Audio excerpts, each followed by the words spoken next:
Fala galera, tudo bem? Como é que vocês estão? Vamos para uma questão sobre contos negreiros. E aí você tem um texto 1 aí, né, sobre um texto 1 que vai falar, né, um olhar, né, do crítico sobre a obra. Olha só, a obra desconcerta a certeza. Desculpa porque eu esqueci daquilo que eu sempre oriento vocês. Vamos ao comando da questão.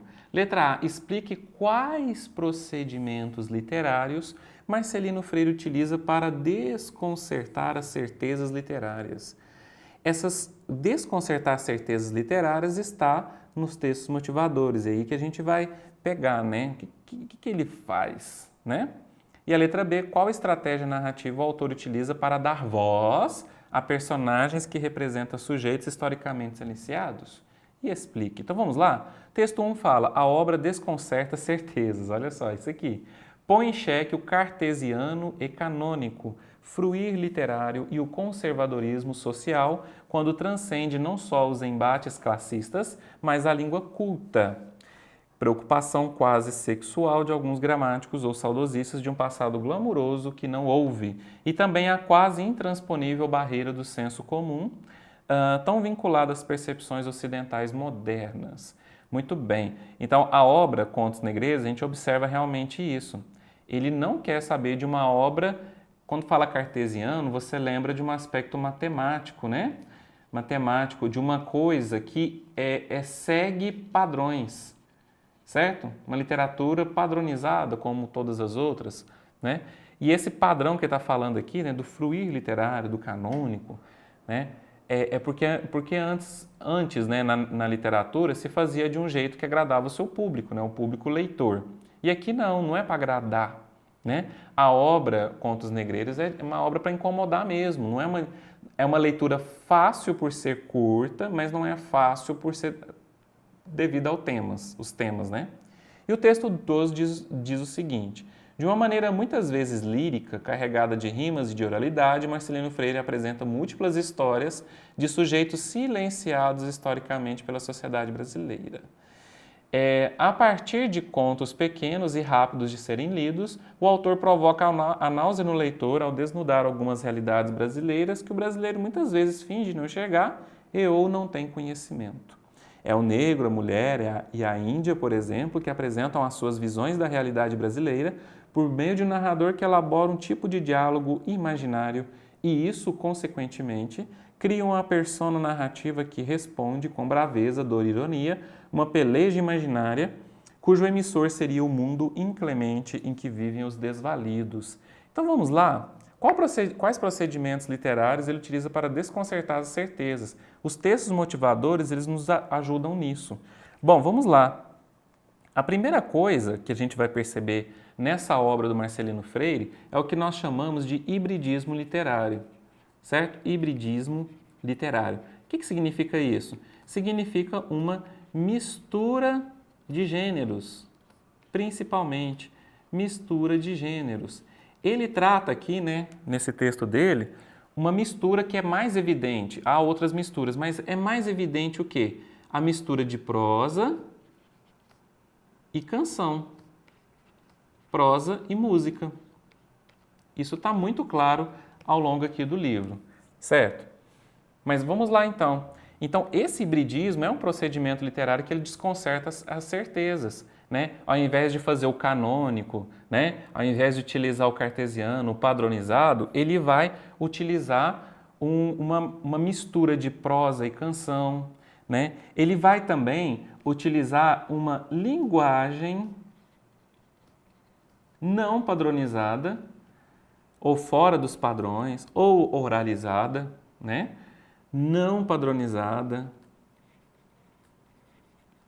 com muitas gírias, palavrões,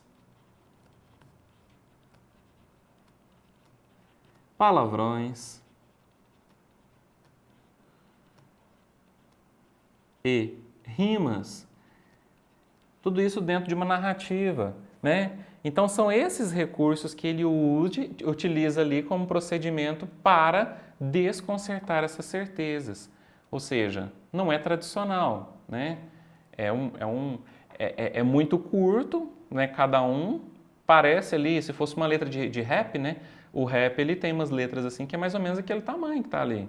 Então ele desconcerta. O hibridismo, né? Se a gente destrinchar o que é o hibridismo, é principalmente o recurso que o Marcelino Freire, que o Marcelino Freire utiliza para desconcertar essas certezas literárias.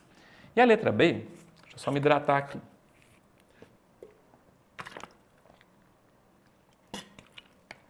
Olha só, qual é a estratégia narrativa? Estratégia narrativa tem a ver com narrador, com foco narrativo, certo? Qual a estratégia narrativa ele utiliza para dar voz a personagens que representam sujeitos historicamente silenciados? Isso aqui é muito tranquilo. A estratégia narrativa é utilizar o foco narrativo em primeira pessoa, né? Predominando, nunca generalize, certo?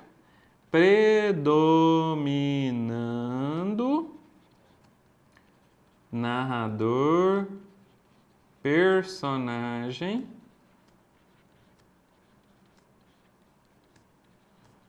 com seres ou sujeitos, vamos botar a palavra sujeitos aqui, né? Com sujeitos pobres, excluídos, rejeitados,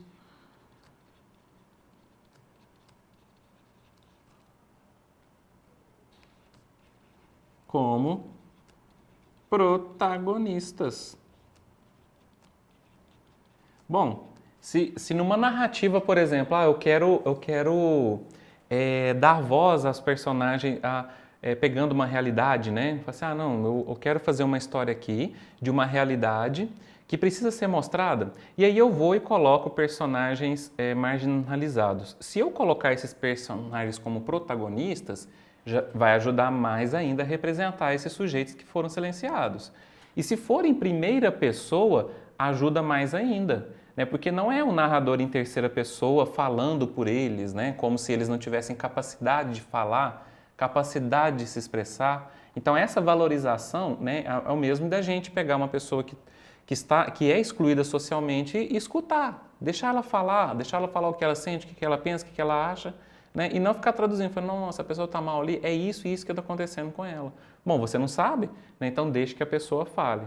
Então é esse o recurso, né? A utilização da primeira pessoa, narrador, personagem, né? E personagens que são protagonistas, certo? Então é isso.